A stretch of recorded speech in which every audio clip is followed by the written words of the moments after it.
Fala galera, beleza? Hoje tem duas coisas para você turbinar o seu listening. Primeiro, tem um vídeo novo meu que eu coloquei no meu outro canal, que é o Gabriel Silva, e naquele canal eu falo basicamente apenas em inglês, às vezes em outros idiomas. Eu já tenho bastante inscritos deste canal, que são também inscritos do outro, que geralmente comentam e tal, especialmente porque eu tenho vários vídeos em inglês com o texto na íntegra também. Este vídeo eu acho que vocês vão gostar bastante porque eu estou apresentando obras de arte no Louvre. É um vídeo bem legal, acho que vocês vão gostar. É 10 minutos e meio, eu falo bastante em inglês. E é muito importante ter uma exposição legal ao inglês para turbinar o listening, independente do seu nível, ok? Se você assistir o vídeo e falar, olha, Gabriel, não entendi nada, faz parte do processo. De pouco em pouco você vai se acostumando com a língua. No presente momento eu ainda não tenho o texto pronto para este vídeo, mas mesmo assim, tente assistir, veja as obras de arte, eu acho que você vai gostar do vídeo. Eu acho que esta semana eu já terei o texto na íntegra neste vídeo também, ok? Se você ainda não conhecia esse meu outro canal, se inscreva porque tem bastante conteúdo legal. Eu não tinha colocado um vídeo faz um tempinho porque eu venho me dedicando mais a este canal, mas terei vídeos bem legais novos naquele canal também. Clique no primeiro link da descrição para assistir o vídeo, mas mesmo assim eu deixarei um trechinho aqui.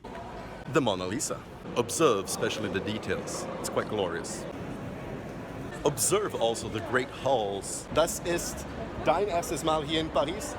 Meins auch. Auch sehr gut. Segunda coisa, mais um episódio de Storytime with Gabriel Poliglota. E eu deixarei também o texto inteiro da história aqui na descrição. É muito importante ter uma exposição em inglês com texto e áudio, texto e vídeo. É muito bom ter este conteúdo para aprender. Beleza? Então, vamos lá!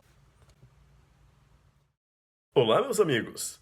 Hoje é dia de mais um episódio de Storytime with Gabriel Poliglota. Acabei de chegar da balada, então o melhor momento para contar uma história. Hoje eu vou contar uma outra história dos Brothers Grimm, que é Hansel and Gretel.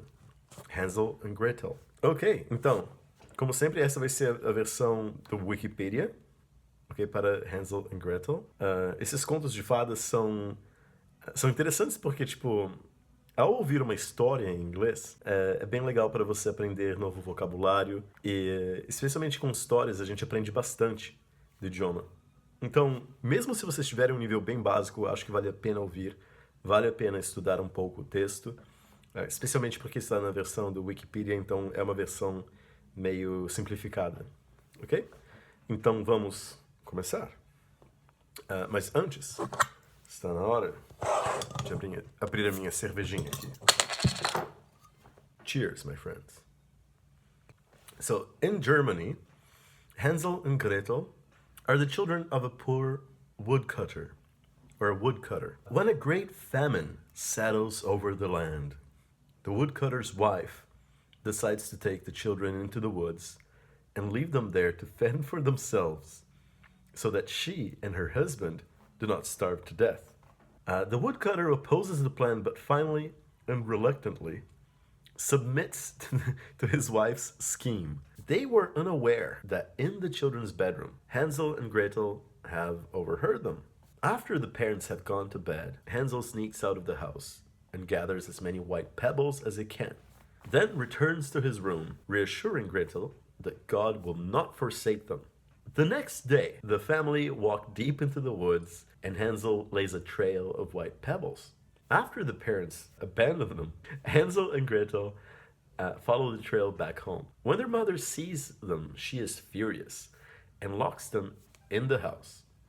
So Hansel and Gretel are unable to escape or even simply collect pebbles.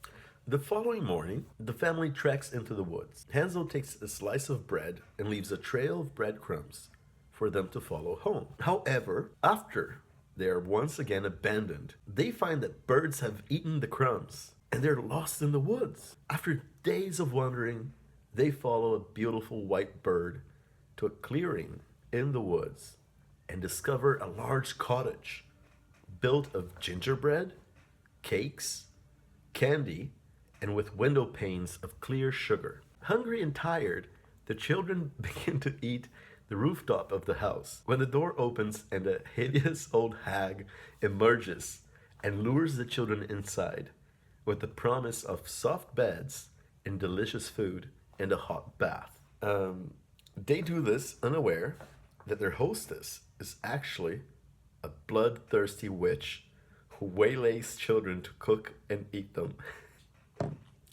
The next morning, the witch cleans out the cage in the garden from her previous captive. Then she throws Hansel into the cage and forces Gretel into becoming her slave. The witch feeds Hansel regularly to fatten him up. Hansel is smart, and when the witch asks for Hansel to stick out his finger for her to see how fat he is, he sticks out a bone he finds in the cage every time.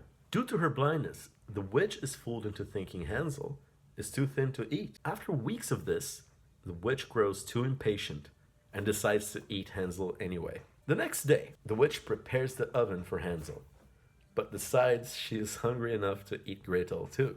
She coaxes Gretel to the open oven and prods her to lean over in front of it to see if the fire is hot enough.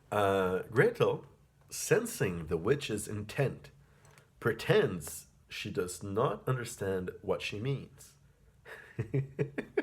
Infuriated, the witch demonstrates, and Gretel instantly shoves the hag into the oven, slams and bolts the door shut, leaving the ungodly creature to be burned to ashes, screaming in pain until she dies. So Gretel frees Hansel from the cage, and the pair discover a vase full of treasure and precious stones. Putting the jewels into their clothing, the children set off for home.